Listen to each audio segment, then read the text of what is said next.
What's up? Welcome to today's vlog. It is a windy and rainy day here in Astoria, Queens. We are heading over to get some coffee in Manhattan. Saturdays are for coffee. I do like this cooler, windy, not so much the wind. I do like the rainy weather. It's not too bad right now. Bit of a drizzle. Today's also a great day to talk about the pros and cons of filming a vlog or video outside on your telephone. One of the pros being it's always with you and it's pretty much waterproof, so when the rain is no problem. One of the cons being there's no windscreen, there's no quick audio solution, so when the wind blows, all you hear is that horrible wind noise. Let's go pay $3 for our subway swipe and get into Manhattan.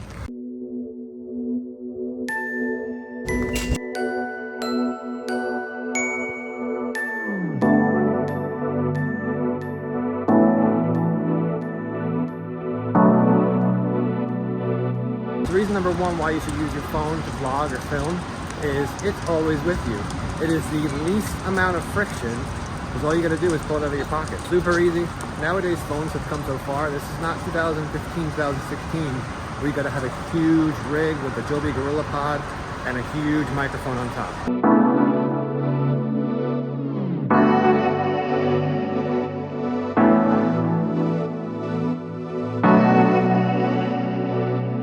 Reason number two is stabilization is great. So I'm actually just jogging right now, and I'm on the iPhone 13 Pro, not even the 14 Pro. So this is just the normal one, and I gotta make sure I don't run into people. Stabilization is absolutely amazing. You can't beat the stabilization of the iPhone. Samsung's too, I'm sure. I don't have any experience filming with Samsungs. I'm an iPhone user, but this is the iPhone 13 Pro. 2 generations back. I may get the 15, and stabilization is absolutely great. Quick side note, one of the worst things about wearing glasses is when it rains, they get all wet.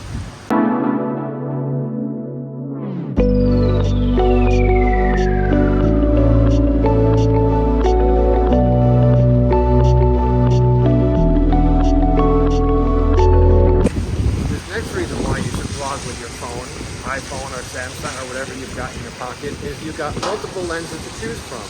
Right now we are currently on the ultra wide, nice super wide shot. I don't have to hold my hand all the way out there. The phone's pretty much right in my face. This is the normal wide. It's a bit tight, but you can see it does create a bit of a background blur. And of course, if you have the Pro models, you got the telephoto lens. And now this is the front-facing lens. I don't really use this lens anymore just because I like to flip the camera around like that. And I find that the front-facing lens is pretty much, it's okay. You can frame your shot. You can point to the police car, the fire escape, the flowers, the umbrella over there. I just enjoy using the back lenses. They're better quality, and after a while, you just get good at framing yourself. There's that cool coffee shop.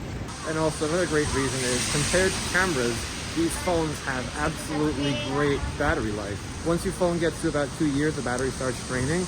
But with Apple phones, you can go get a battery replaced for 100, 150 bucks. But you've got great battery life on the phone, and you've got tons of options as far as battery chargers. So battery life, really not an issue. Compared to some of the smaller point-and-shoot cameras like the ZV-1, that battery runs out in an hour.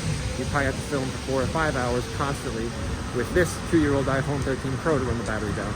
Surprised I could still see through my glasses, but this is another great reason. Last few generations of the iPhone, I'm sure Samsung, again, I'm not sure. My wife uses Samsung, I don't. Most smartphones nowadays are actually pretty waterproof. I've seen people drop their iPhone 12s, which is 3 generations back, at the bottom of the swimming pool, and it's totally fine. So if this gets a bit wet, or if you drop it in a puddle, it's totally fine. And that brings you to something else. As long as you have a case on these phones, there's no flippy screen to break. There's nothing to break at all. As long as you have a case, it's pretty indestructible. I'm not saying go try to drop the phone. Smartphones and action cams like the GoPro, they're pretty indestructible, whereas if you drop the ZV-1 with that flip screen, it's not gonna be a good day. Remember how I said I don't mind this weather? I've changed my tone. It's pretty nasty out. Just to be rained on constantly, eventually it soaks through your jacket. Everything gets soaked eventually. All right, thankfully we made it.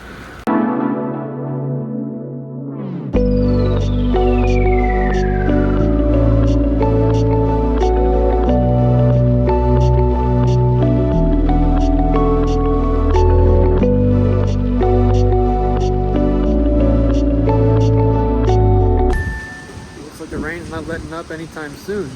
Had some good coffee over at 787. Meetup was pretty good. Met some people, discussed a couple of things about content creation. Again, Creators NYC, if you're in the New York City area, give them a follow over on Instagram. Come meet some cool creators like me and other people. Right now what we're doing is we're going to walk over to the Hudson Yard area, see how that looks on this gloomy and gloomy day. The rain is not letting up anytime soon. So I can't believe what I could see up in the distance. The pink tree on the High Line.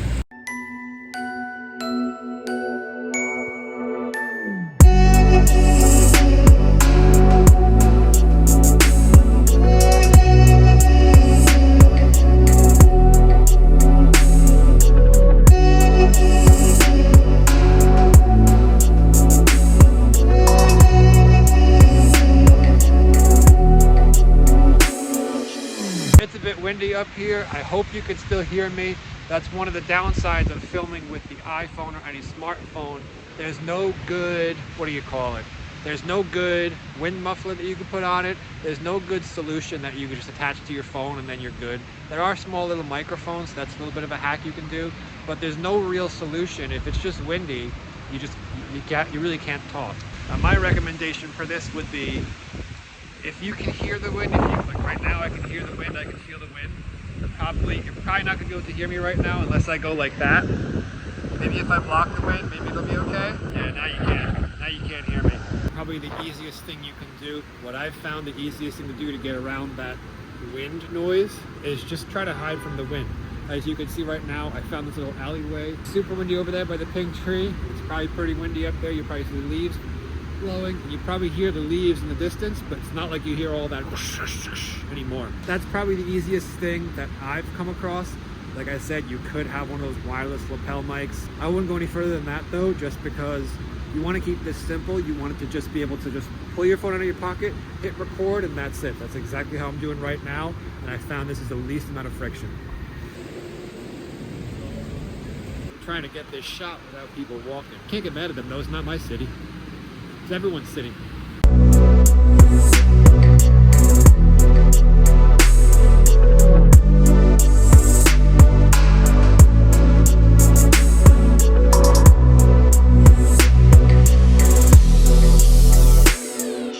That was all handheld on foot with the iPhone's amazing image stabilization.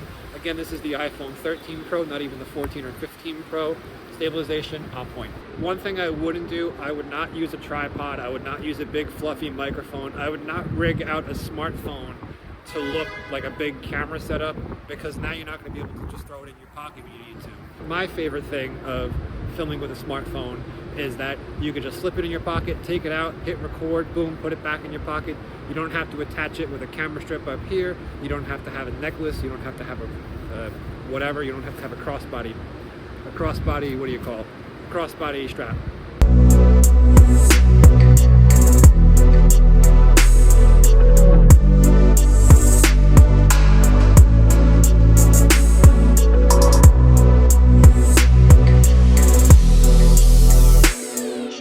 I've actually been wanting to come to the High Line for quite a while and do some filming over here. I think it's pretty cool. We're not going to stay here today for too long though. It's cold, wet, and rainy.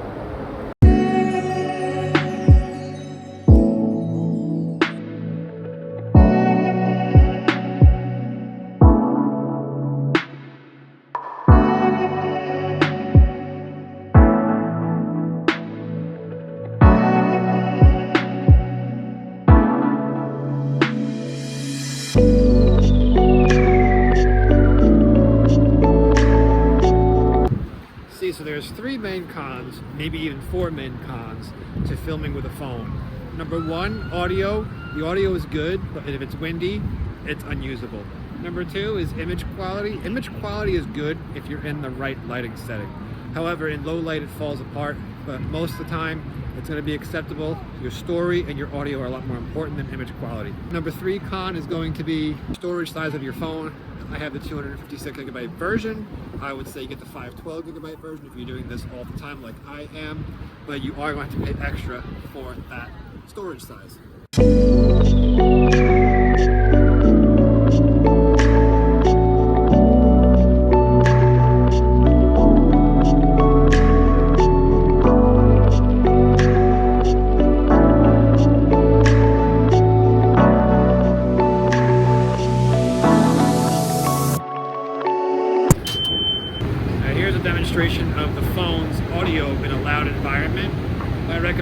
recommend would be just try to make it seem like you're talking to someone in a loud environment like this. That way you know your audio is going to come in clear. This is also a good demonstration of the iPhone's real-world, low-life capabilities. So you can see it's probably not as good as a full-frame camera, nowhere near that. My face is probably grainy. I can't tell I'm using the back-facing camera, but overall, it's acceptable, more than acceptable. Doesn't look too grainy, and this is probably the lowest light that you're going to film in.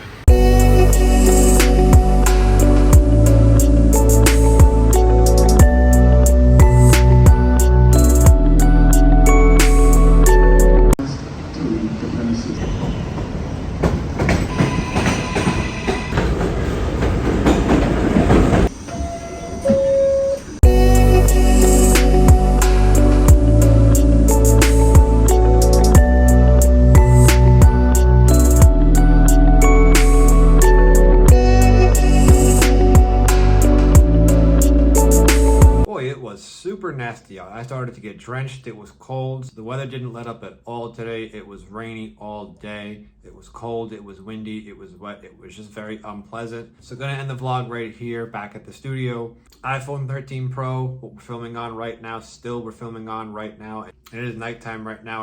I've just got a basic table lamp here and a cheap ring light over there, and I'm using the front-facing camera. So this is the worst camera that the phone has. And you can see it still looks actually pretty good. The pros of filming with the iPhone or your smartphone that you have in your pocket is it's always in your pocket, least amount of friction. Most of them are durable, most of them are waterproof. And phones have come a really long way in the past few years. The cons would be that the low light performance and image quality is not really going to be as good as a camera like this one, especially a full frame camera like this ZVE1. It'll be fine during the day outside. However, inside in the subway stations, maybe inside your apartment or house, if you don't have a lot of windows, or if it's nighttime, that's where you're gonna see a lot more grain in that image than you would in the daylight hours. Con number two is gonna be that audio issue. There's no sort of a wind muffler that you can put on it. Again, here's the ZVE1, it comes with a wind muffler attached. This is kind of a nice thing. There's no sort of easy solution for the smartphones yet. Sure, you can get a little lapel mic and just clip it to your shirt. That's probably the least amount of friction. However, it's still an extra step, and I prefer just to hide from the wind and just maybe wait till I'm inside or do a voiceover or put text on there. If it's super windy, I just figure something else out. Con number three is gonna be the file sizes and the storage sizes of your phone. This particular iPhone 13 Pro is a 256 gigabyte version. For my next phone, I'm probably gonna go with a 512 gigabyte version just so that I have a lot more peace of mind. I think it's only an extra $100 to actually go from 256 to 512. And since I do this every single day, it's actually worth it for me. The fourth con, this is just me being extra cautious, is if you're outside and you have your phone, you're holding your phone in your hand talking to it, if you're not paying attention to your environment, someone could come run up and grab that phone, and now it's your phone. Yeah, someone could do the same with this camera, which is a couple $1,000s, and the phone's usually only about $1,000, but still, it's your phone. It's not just your camera. It has so much more information and data on it. We use it for maps, we use it for emails, texts, phone calls. We use it for so much more than just taking pictures and taking video. However, this is just me being super cautious and a little bit paranoid. If you just pay attention to your surroundings and you stay aware of your environment, you don't actually start recording if it's a little bit of a shady situation or if you're not really sure, as long as you play it safe, you probably won't have any issues. However, I wouldn't particularly want to just prop my phone on a table and then just do like one of those walk-by shots. I'd rather do that with a much cheaper camera, like a camera that I don't care about. That way, if someone comes and runs and snatches it, it's not a big deal. That's one of the cons for me. More of a theoretical con, but yeah, absolutely. The phone's great tool. Everyone has them in their pockets. If you're thinking of filming some YouTube videos, totally capable, more than capable than a lot of the point and shoots and the big DSLR cameras that we saw a lot of creators use 5, 6, 7, or 10 years ago. It's gonna wrap it up for this one. As always, thank you so much for watching. Hope you enjoyed it. Hope you had fun, and I'll see you in the next one. Have a great one. Bye.